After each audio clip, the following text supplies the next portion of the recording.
दिल हमारे शरीर का सबसे जरूरी अंग, अगर यह बंद तो पूरे शरीर का सिस्टम ऑफ। अब बाकी हिस्सों की तरह दिल में भी होती है धमनियां। यह धमनियां दिल की मांसपेशियों को खून और ऑक्सीजन पहुंचाती हैं, इससे दिल को मजबूती मिलती है और वह सही से काम करता है।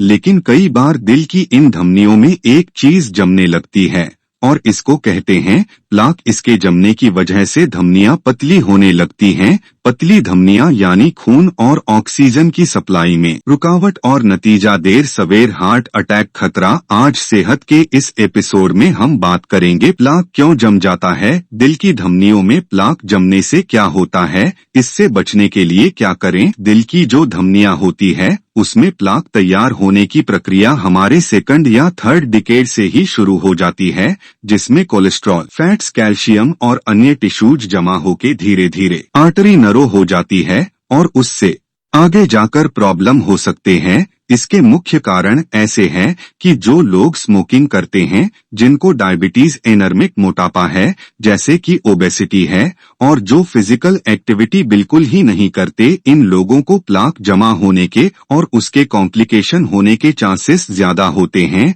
हमारे हर शरीर के हिस्सों में प्योर ब्लड यह हमारी धमनियां पहुंचाती है। एक अर्थ से कहा जाए तो सबसे बड़ा ऑर्गन हमारी आर्टरी है, हमारी धमनियां ही है। अगर इस धमनियों में अगर ब्लॉक तैयार हो जाते हैं, जैसे जबकि हार्ट में, ब्रेन में या किडनी में, पर्टिकुलर ऑर्गन का काम कम हो जाता है। अब हार्ट के धमनियों के बारे में कहा जाए तो अगर हार्ट की धमनियों में ब्लॉकेजेस तैयार होने से किसी को अनजान सिम्टम्स आते हैं, जैसे कि चलने में छाती में दर्द होना, सांस फूलना और बीच रास्ते में रुकना पड़ना, या अगर यह सीरियस हो जाता है तो एट रेस्ट भी किसी को चेस्ट पेन हो सकता है। इसको हार्ट अटैक कहा जा सकता है।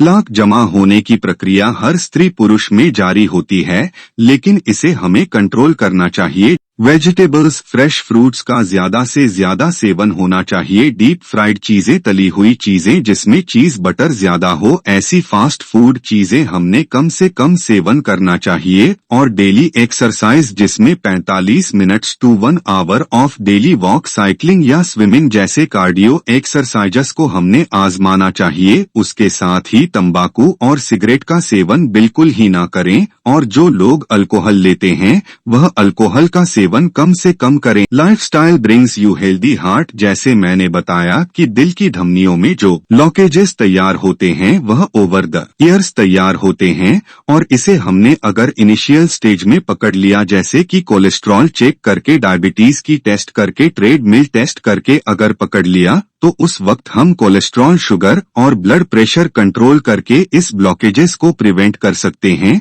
लेकिन अनफॉर्चुनेटली किसी व्यक्ति को अगर यह ब्लॉकेजेस सीवियर हो जाते हैं तो उनको कुछ स्पेशल टेस्ट करना होते हैं, जिसमें कोरोनरी एंजियोग्राफी या सीटी कोरोनरी एंजियोग्राफी जैसे टेस्ट है, जिसमें हम ब्लॉकेजेस को पिन पॉइंट करके उसको फिर कुछ लोगों में एंजियोप्लास्टी से ट्रीट हो जाता है, या कुछ लोगों में सीवियर ब्लॉकेजेस, मल्टीपल ब्लॉकेजेस अगर होते हैं तो उन्हें बाईपास सर्जरी की भी जरूरत पड़ती है। तो हमने हमारे ब्लॉकेजेस या ये जो धमनियों के नैरोइंग है इसको प्रिवेंट करने की कोशिश करना चाहिए। So healthy lifestyle, daily exercise, healthy food, meditation and periodic checkup, इससे हम हमारे ब्लॉकेजेस को काफी हद तक कंट्रोल कर सकते हैं। इलाज से आसान है और बेहतर है, बचाव जरूरी है कि दिल की धमनियों में प्लाक जमने ही ना दिया जाए। इसके लिए आप अपने खाने पीने का ध्यान रखिए, हेल्दी डाइट लीजिए, fried food, junk food avoid कीजिए, ट्रांस फैट को हाथ भी मत लगाइए, और यह सबसे ज्यादा जंक फूड और फ्राइड फूड में ही पाया जाता है। साथ ही समय समय पर अपना कोलेस्ट्रॉल, बीपी और शुगर जरूर चेक करवाते रहिए।